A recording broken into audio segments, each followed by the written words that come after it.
Hey, what's going on, everybody? My name is Corey, better known as the Seaman, and I want to welcome you to another edition of the Seaman's Cinema Sit Down. No, it is not a spoiler review time, although we are going to have some spoilery talk, but it is time to get the last things we can say before we are finished. What am I talking about? Why don't you pull up a chair? Take a seat. We're getting ready to dive into the Seaman's final thoughts and theories on Loki before we get to the finale in just a mere 12-ish hours. And one sleep. That's all we got left, man. Whether it's a nap, whether it's a full sleep, however you're going to watch it, when you wake up, Loki going to be waiting for you, and I cannot wait for 3 a.m. tomorrow. I am just so stoked. I think this show has just been tremendous. As I've said many times, it's easily my favorite of the Marvel shows, which says a lot because I adored the first two so much. And what they're setting up and where they're heading. Oh, it's been a fun ride to get to this point and to theorize and play with you guys on the spoiler reviews on what could be going on. Wanted to get the last of those thoughts down. So, we're heading to a castle, which appears to be at the end of time. And if we're heading to a castle at the end of time, well, who's going to be waiting there for us? Who could be behind the TVA? What's going on with all the characters that we got left? Now, you could try to say that Ravonna Renslayer might be behind this. She could be a potential suspect, but I don't feel like that's where we're headed because while she definitely knows more than she's putting on, she seemed like really legitimately like while she's playing Miss Minutes to try to get this information, like she's missing key details about who is behind everything. I think Ravonna knows that there's a mastermind that's not the Timekeepers behind everything. I think she knows what's going on as far as all of the TVA agents and where they've come from. And the fact that, like, there's some shady stuff that they're not telling them. Specifically the fact that they're, like, people from actual places that they have turned into these agents by pruning, not pruning them, but by arresting them. I think she might know all of that, but I don't think she knows everything. And if she doesn't know everything, she can't be behind or know who's behind everything. Now, I think there's a twist if it's who I think is behind it. I think that mind-wiping tech that they clearly use on the agents to make them forget their former lives could have been used on Ravonna to make her forget whoever the big bad is. I think she might have access to all this stuff, or most of the things, but she doesn't know everything, and I think that could be a potential mind-wipe thing if it's who I think it is. You also have Miss Minutes, and Miss Minutes certainly could be running the TVA. She could be pulling the strings and sending things to Ravonna to dish out to everybody. It's totally plausible.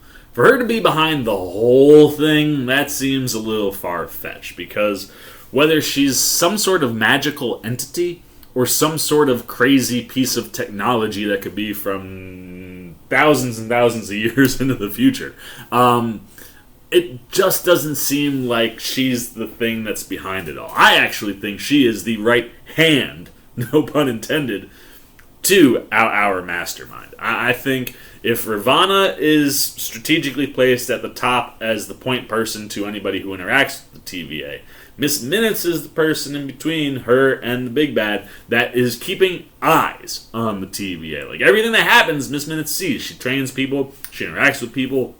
She is a sentient being. I think she's working with that person that is behind everything. And that may come from some technology that person created or found at some point in time while they were jumping around the timelines. I think this is a big timeline, big bad, but we'll get there. So I don't think Miss Minutes is behind it, but I do think she is directly connected to whoever is. Like, that's if there's one person at the top, she's number 2 for me. The other option could be a variant Loki. We could see classic Loki. Maybe he faked his death. While he talks about how realistic his magic is, it feels like the show has put kind of a green hue around his illusions. And I don't think that's a green hue that like people see, but that's how we know it's an illusion. But maybe he's so good, maybe that's not the case, and maybe he did project himself in some way and fake his death to maybe get them to do exactly what happens with Elias. Maybe he's a gatekeeper. He could maybe be involved. Or it could just be another Loki. I know we've seen that Loki in the throne room, although it looks like an Asgardian throne room, so unless there's some sort of weird magic going on inside of this castle, that would be kind of weird. But I don't think it's far-fetched to say that some other version of Loki, whether it's another Tom Hiddleston or a different actor, could be at that castle, and maybe could be pulling strings on the TVA. It's kind of odd that the TVA only seems to really target Lokis on a regular basis, and as far as who we've seen in the Void, well, outside of Mobius, it's only been Lokis. And it would make a lot of sense if there was a Loki at the top picking off Lokis that maybe could be threats to him. And what a wonderful trick it would be to send them to the Void, where time appears to stand still, right? We talked last week, it seems like Kid Loki might be older than he actually is. Like, it seems like he might be there the longest. Like, this is, like his kingdom. Like, if time stands still, all of a sudden that becomes a terrible prison. And, like, what a crazy trick for the trickster god to pull off. So I don't think that it's too far-fetched. And actually, when we get to my full-on fledged theory at the end of this, I think a variant Loki might be involved. But when you're talking about a mastermind for a show about time and timelines, it's gotta be Kang the Conqueror. And I know we kind of went through this with Mephisto. I was more of a Chthon guy personally, but some sort of magical big bad entity that ties to the comics based on all sorts of hints that were dropped in and around it. And while I understand that idea, because there are certainly similar things with Kang, right? I mean, if you just look at references, that futuristic tool, right? Like, that never played any role in anything. So why was it there other than just be a cool-looking distraction? I think it was there to note that it came from about the 30th century, which is around the time that Kang was starting to do stuff. So, like, that is one of those references where it's like, okay, it just tells you that this variant Loki can hop along the timeline. Doesn't necessarily mean that it's Kang, but it certainly seems to be referencing Kang based on just the 30th century angle.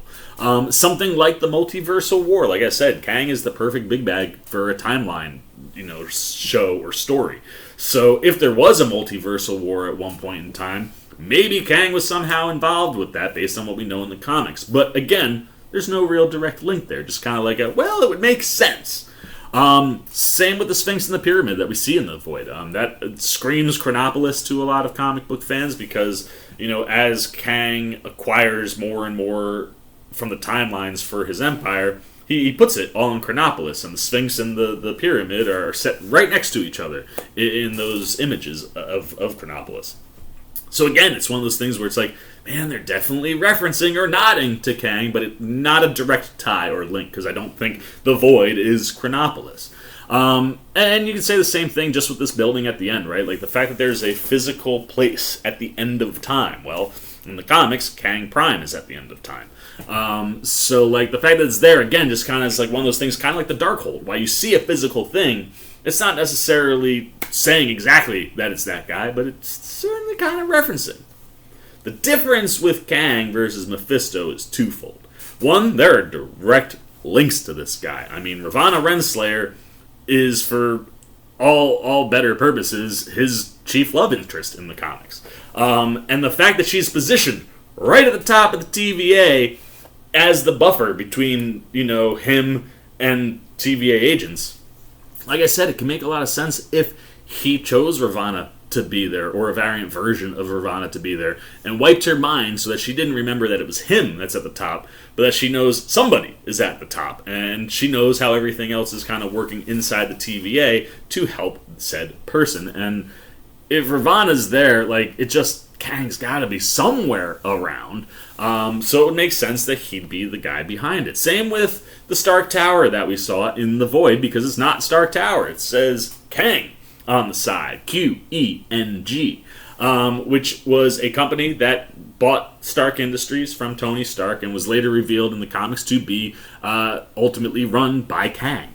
The fact that that's there is, again, not just a reference, but another direct link to the guy himself.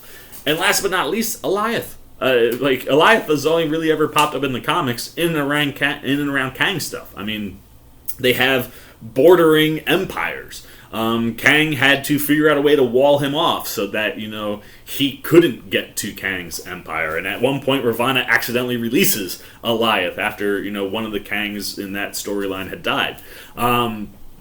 It's just one of those things where it's like, you could have come up with anything to be the gatekeeper of this place. You pick Alioth, it's a really, really strong connection to Kang. And all of those things, and like we've been saying all season, just the fact that it's a timeline show, and we're heading toward this multiverse, and like the one of your best multiverse villains is Kang the Conqueror. It just seems like it's screaming him. And the other reason that I really think that we're gonna get it is because unlike Mephisto or Chthon or whatever you want to theorize with WandaVision, we have somebody actually cast to play this character. Like, Jonathan Majors was announced. And he was announced mid-December when Loki wrapped, end of December. So before it finished filming, he got cast. Coincidence? Maybe. Also a coincidence, though, that, like, the Hollywood Reporter would re-announce, like, hey, like, confirming he is now confirmed to be the villain of Ant-Man and the Wasp while Loki is going on. Why are we constantly talking about Jonathan Majors unless he's tied to this show? And the fact that he's cast just gives you this vibe that's like, yeah, man, you could totally tease him. Like, you could start to... You don't necessarily have to see him, but you could totally start teasing him for Phase 4 if he's your Phase 4 bad guy. It would just make a ton of sense to do so. And spoilers, if you haven't seen Black Widow, run away for a second and then come back. But, like, Yelena Belova, that character is not only teased by a character that was introduced in the shows, right? We see Val in Falcon and Winter Soldier before we see her at the end of Black Widow. Now, granted, Black Widow was supposed to be her debut.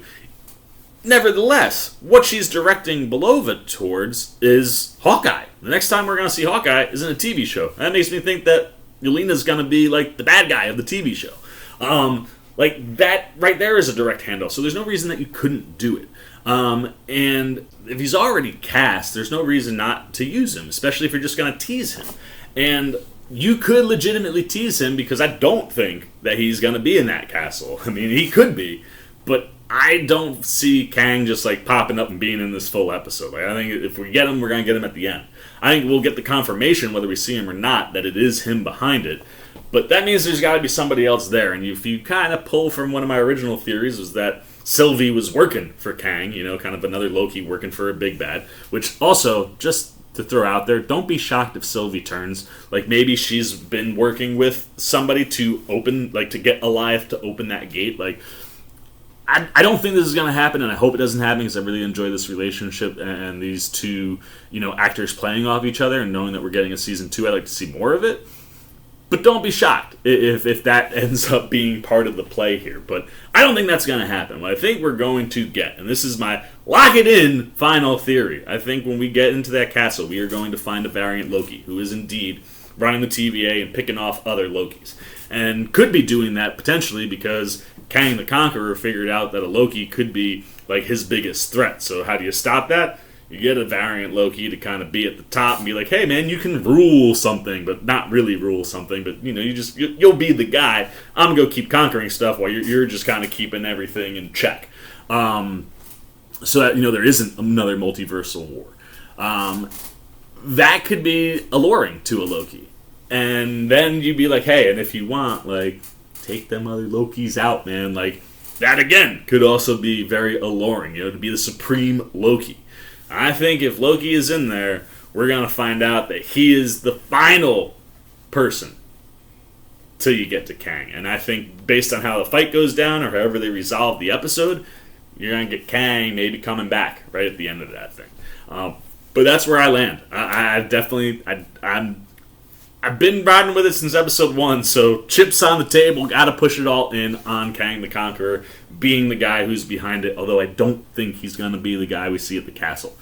We might not see him at all, and with a season 2, you could be maybe setting up Kang to then be more involved in season 2 to set him up for the movies. That could be maybe a route they go. I'm not sure how we, like, if we get a clean resolution, if there's a clean resolution of some kind, the TVA needs to remain an active thing that you could then bring Loki back to do a season 2. But I think it could be more likely that you're starting to set up that guy and maybe he's in season 2 a little bit more. Before I think we're going to find out that season 2 comes out next year and it hasn't been announced. There's no date, so it's not on the timeline. But that could be the thing that starts to really set up Kang for Quantumania. And could be something that helps you come out of, you know, or build more into, you know, the multiverse story in general. So with all that at play, I think it's very likely that we at least get confirmation that Kang is the big bad. I don't know if we'll see him I think it's going to be confirmed that it's him. So those are all my thoughts, man, on where we're headed. I think all roads point to Kang the Conqueror.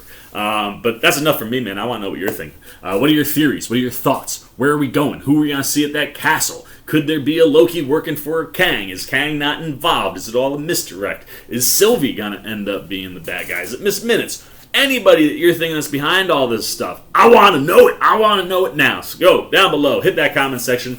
Give me all your thoughts on what we're heading into with this Loki finale. I look forward to talking to you down there. As always, if you enjoyed this video, please give me a thumbs up. And if you're new, you want to come hang out with the C-Man. So we approach this final episode of an absolutely stellar show. And you want to be here for all my coverage for that. You just like what I'm doing with, when I'm talking TV, movies, trailer reactions, then come. Join C-Maniac Nation if you have not already. You want to show a little love and support, you can do that by jumping over there, man. Hitting that subscribe button. Hit that little bell if you want those alerts. Until next time, but C-Man's Cinema, sit down. I've been the C-Man, and I'm signing off. Peace. Oh, hey, what's going on? You must be sticking around because you're looking for more content featuring this guy. Well, guess what? You're in the right place. You can check out more videos right here and right here. And if you have and you want to come join that C-Maniac Nation, you can hit that subscribe right over there.